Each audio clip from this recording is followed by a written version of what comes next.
Assalamualaikum warahmatullahi wabarakatuh. Apa kabar sahabat semua?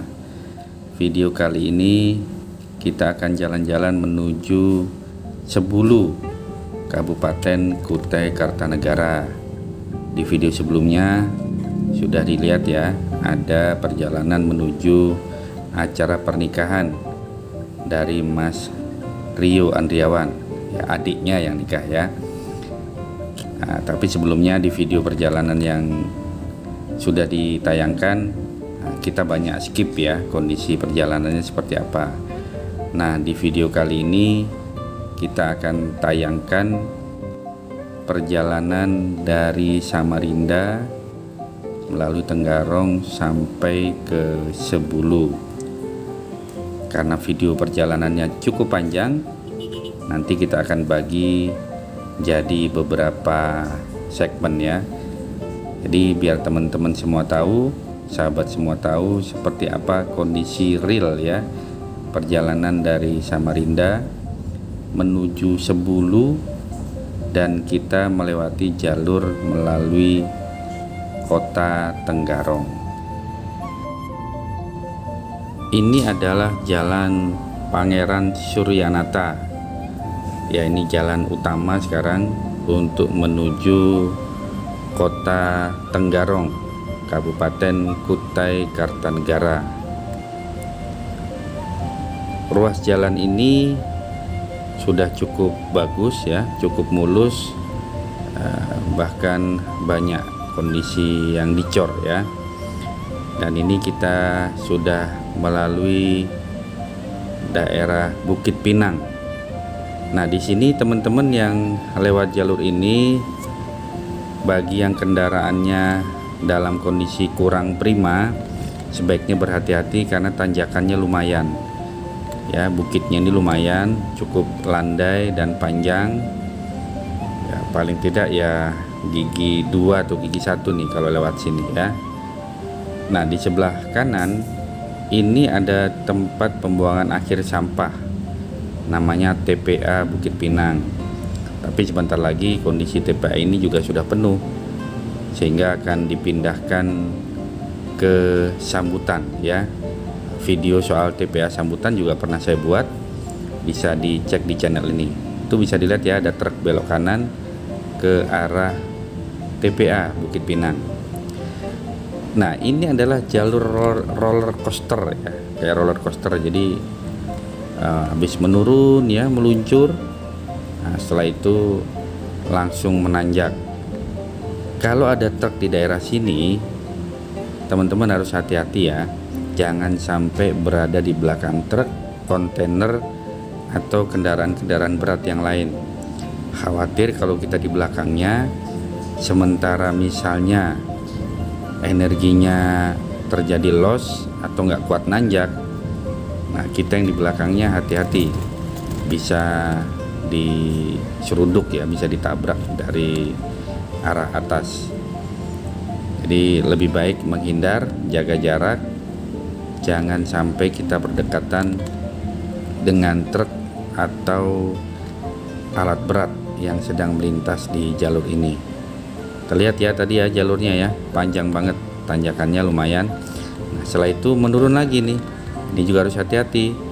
Menurunnya jangan sampai gaspol. Justru di sini sudah harus siap-siap mengurangi kecepatan karena turunnya juga meluncur dan berkelok-kelok. Ini masih di daerah Bukit Pinang dan ini masih daerah Samarinda ya. Ini masih wilayah kota Samarinda. Ya, sedikit cerita ya teman-teman. Dulu sekitar tahun 2002 ya, ketika ruas jalan ini masih dibangun ya, tadinya jalannya nggak selebar ini nih, masih satu jalur, belum 2 jalur seperti ini. Nah, di sini di titik ini nih ada mobil parkir ini. Nah, saya pernah mengalami kecelakaan ya. Waktu itu saya ditugaskan di Tenggarong menjadi salah satu wartawan yang bertugas di Tenggarong. Karena kerjaan sudah selesai, saya berniat pulang ke Samarinda. Beruntung waktu itu saya sudah menggunakan helm yang full face ya, helm yang sudah standar kayak sekarang. Padahal ketika itu di tahun itu masih pakai helm yang biasa. Nah ternyata karena pembangunan jalan masih berlangsung, ada tumbukan material, ada tumbukan kerikil ya di ruas jalan yang tadi. Nah mungkin karena saya ngantuk, sudah kecapean, sudah kelelahan perjalanan dari Tenggarong menuju Samarinda, ternyata mungkin saya sempat pejam mata, sempat tidur, sehingga menabrak tumbukan kerikil di tempat tadi. Alhamdulillah hanya kacamata yang pecah, kemudian sedikit mengalami retak di tulang selangka ya sebelah kiri. Saya dibawa ke rumah sakit Islam dan kemudian mau dioperasi. Saya nggak mau dioperasi tuh. Saya milih ke Berau. Saya diurut oleh Pak Latif kalau nggak salah dulu ya, tukang urutnya. Orangnya nggak bisa ngelihat, tunanetra, tapi terakhir saya dapat kabar beliau sudah meninggal. Jadi berkat diurut oleh beliau tuh tulang saya kembali normal tuh. Ya sedikit cerita ya teman-teman. Saya kalau lewat jalur ini saya pasti teringat waktu naik motor dan kecelakaan.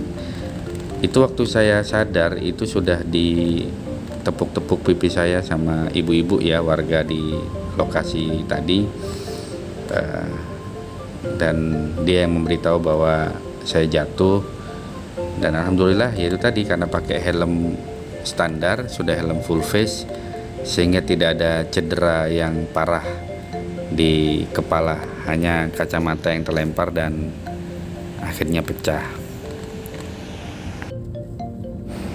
Ya, ruas jalan ini juga sudah cukup ramai ya, sangat jauh berbeda dibanding di era tahun 2000-an ya, ketika kendaraan masih belum seperti sekarang. Jalur jalan masih satu jalur berkelok-kelok, jalanannya juga rusak, sehingga sebisa mungkin menghindari ruas jalan ini pada malam hari.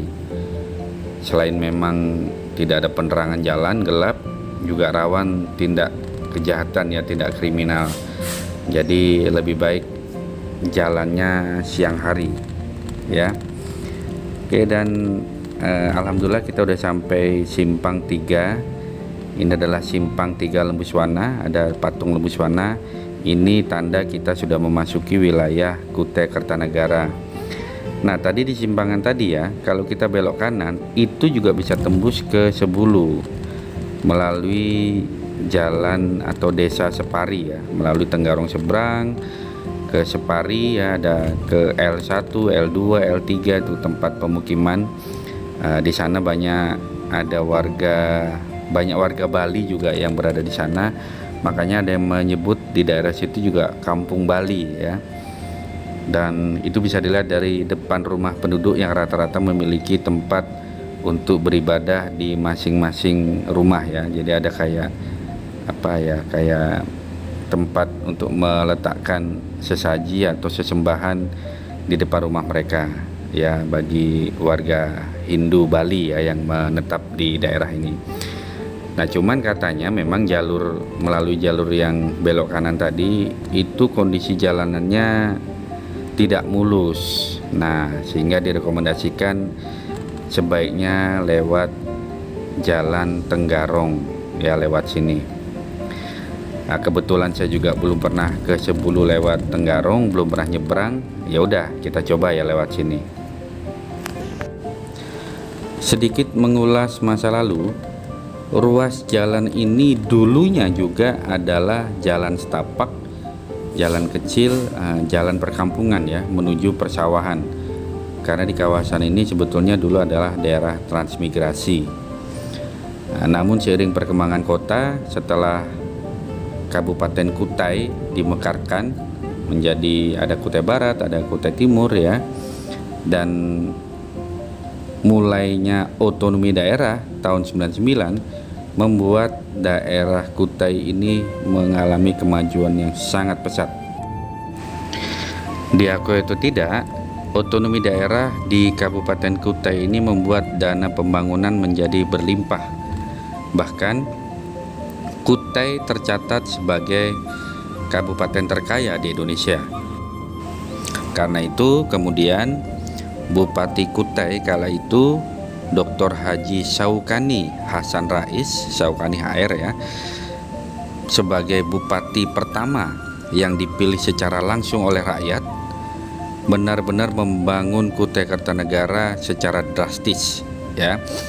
Ruas jalan yang kita lewati saat ini itu merupakan ruas jalan yang paling pertama termasuk di Kalimantan Timur yang dibangun menggunakan sistem cor beton.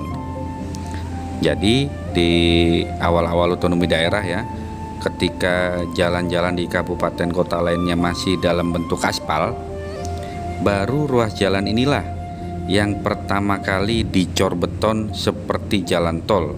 Sangat mulus awal-awalnya ya. Pembangunannya itu jadi kayak di Jakarta gitu. Jadi setiap kali kalau saya lewat sini melihat kayak di Jakarta tuh. Alat-alatnya, proyek-proyeknya itu benar-benar menggunakan standar yang luar biasa.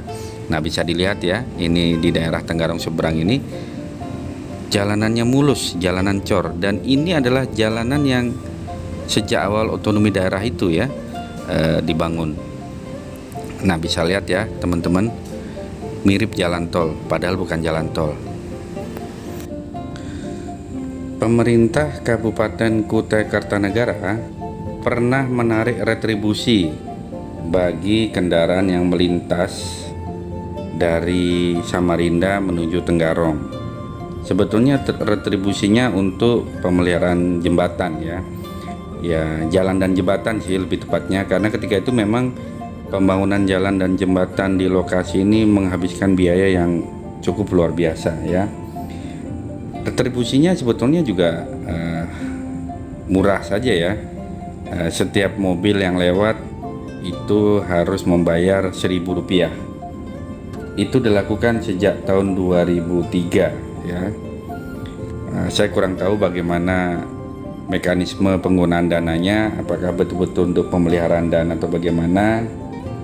Yang jelas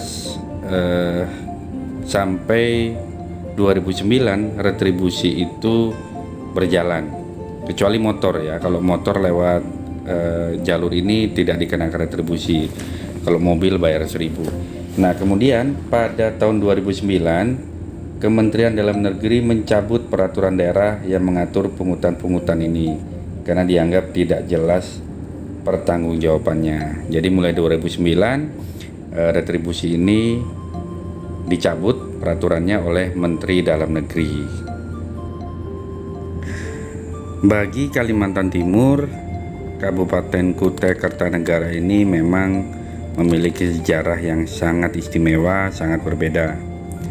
Dahulu Kutai ini termasuk dalam daerah istimewa Kutai ya, DI Kutai, daerah istimewa Kutai, karena pernah ada kerajaan kesultanan di Kabupaten Kutai, tapi kemudian keistimewaan Kutai ini dicabut, dan di era otonomi daerah terjadi pemekaran wilayah Kutai ini dipecah ya, dipecah menjadi ada Kabupaten Mahakam Ulu ya yang paling terakhir.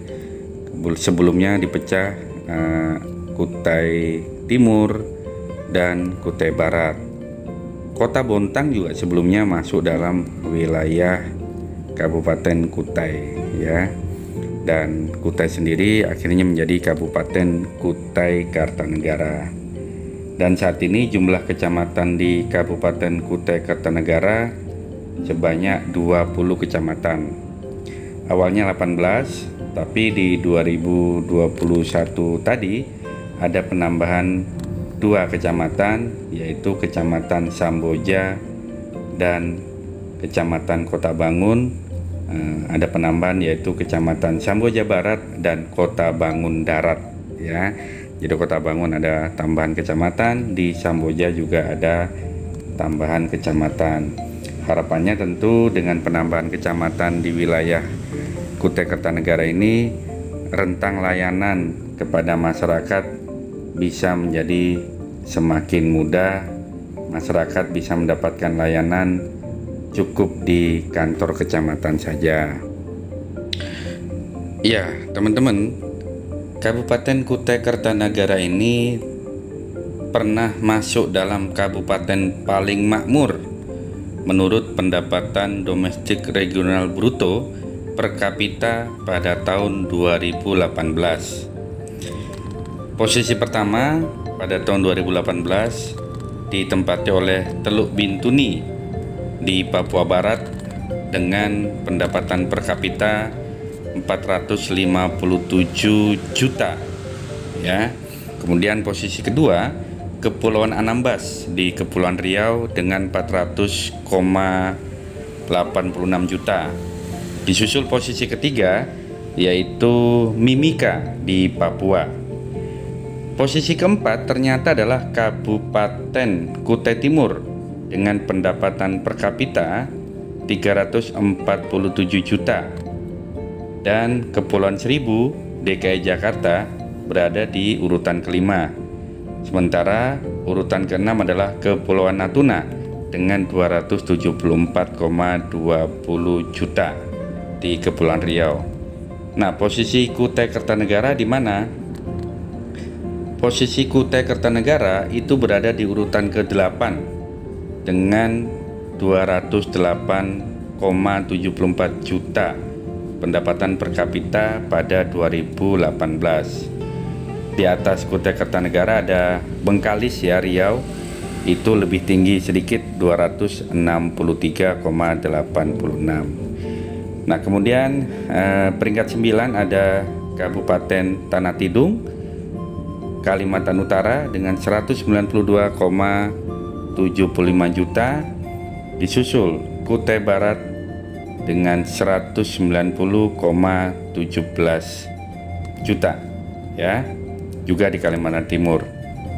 Urutan ke-11 yaitu Kabupaten Siak 177 juta. Ini ada di Riau. Dan urutan ke-12 Kabupaten Pasir juga di Kalimantan Timur dengan 172,39 juta.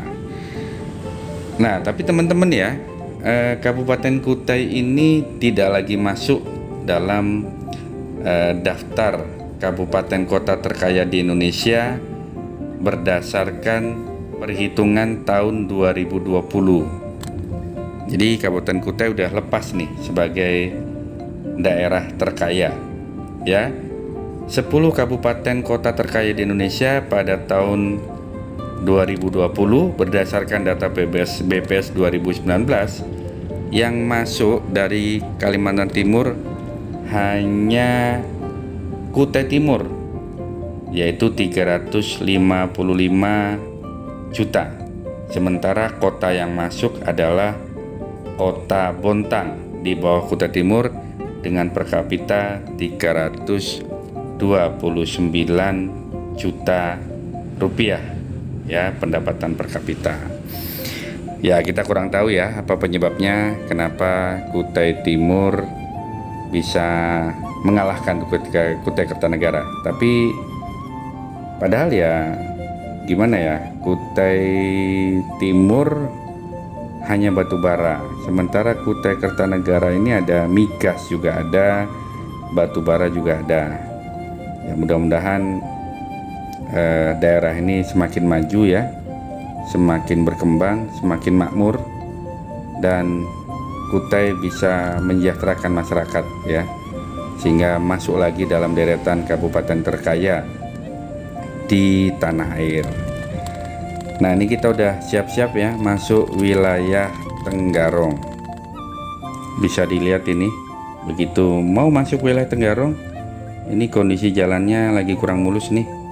Ada sedikit kondisi jalan yang berlubang, terutama sebelum masuk jembatan ini ya, jembatan Tenggarong Seberang. Ini lubangnya lumayan ini, harus hati-hati ya teman-teman ya.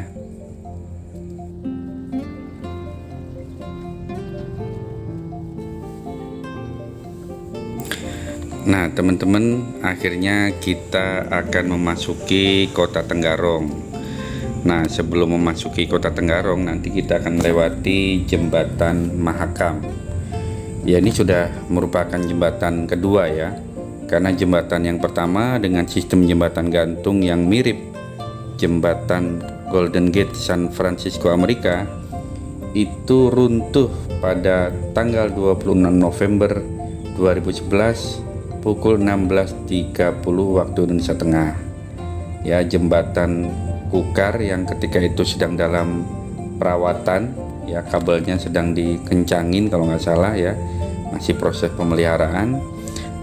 Karena dipelihara mestinya ya harusnya ditutup sementara, tapi karena masih dilewati kendaraan lalu lalang, konon ya boleh jadi karena itu akhirnya jembatan runtuh dan mengakibatkan 22 orang meninggal dunia, 39 mengalami luka, dan 14 orang dinyatakan hilang ya, tidak ditemukan. Jadi jembatan Kutai Kartanegara ini adalah jembatan yang melintas sebagai jembatan gantung terpanjang di Indonesia sebelumnya yang runtuh ya. Nah setelah itu jembatan ini sudah diganti dengan konstruksi besi pelengkung. Nah, bisa dilihat ya. Nah ini jembatan yang baru dibangun. Jadi panjang jembatan ini keseluruhannya 710 meter dengan area yang tanpa penyangga 270 meter. Ya alhamdulillah ya, jembatan ini sudah terbangun lagi dan mudah-mudahan jembatan ini awet. Nah kalau teman-teman yang melewati jembatan ini, di sebelah kanan akan terlihat Pulau Kumala ya. Pulau Kumala ini pulau wisata yang dibangun oleh Pak Saukani ya, Bupati yang tadi saya sampaikan sebagai Bupati yang terpilih langsung pertama di Indonesia. Nah beliau yang membangun awalnya pulau tidak berpenghuni, kemudian dijadikan sebagai pulau wisata. Tapi ya itu teman-teman, karena jumlah penduduk di Kaltim ini tidak banyak, apalagi jumlah penduduk Tenggarong dan Samarinda tidak begitu banyak, ya akhirnya tempat wisata ini tidak banyak dikunjungi orang. Kayak saya misalnya, udah ke Pulau Kumala sekali 2 kali ya udah, paling-paling pas ada tamu, bawa tamu ya baru ke sana lagi. Selebihnya ya nggak mungkin. Beda kalau di Pulau Jawa ya, penduduknya banyak banget, jadi tempat wisata apapun rame banget ya. Orang masih bisa datang walaupun belum pernah ke sana, bisa datang kapan-kapan. Nah kalau kita di Kalimantan ini, tempat wisata apapun itu ya tidak bisa berharap banyak karena jumlah penduduk yang kurang maksimal. Tapi mudah-mudahan ketika nanti Kalimantan Timur termasuk Kabupaten Kutai Kartanegara ini akhirnya menjadi ibu kota negara, saya sangat yakin Pulau Kumala yang dibangun di Kutai Kartanegara ini yang berada di tengah Sungai Mahakam ini akan kembali ramai dikunjungi. Paling tidak kalau di Jakarta ada Ancol, ada Dufan, ada Taman Mini. Nah kalau ibu kota negaranya di Kalimantan Timur ada Pulau Kumala. Ya fasilitas Pulau Kumala ini sebetulnya lengkap kok. Ada Sky Tower ya, ada Sky Tower, kemudian ada rumah adat Dayak, dan ada juga kereta gantung. Ya mungkin perlu diperbaiki lagi ya, karena memang kereta gantung yang menyeberangi Sungai Mahakam menuju Pulau Kumala pernah macet ya. Ada pengunjung naik kereta gantung macet. Nah macetnya pas di tengah Sungai Mahakam. Nah loh, bisa dibayangkan kan bagaimana rasanya macet di tengah Sungai Mahakam dan bergantung-gantung. Ya alhamdulillah setelah menunggu beberapa jam. Berapa jam ya, saya lupa persis itu, rasanya hampir menunggu 1 jam lebih, akhirnya bisa dievakuasi.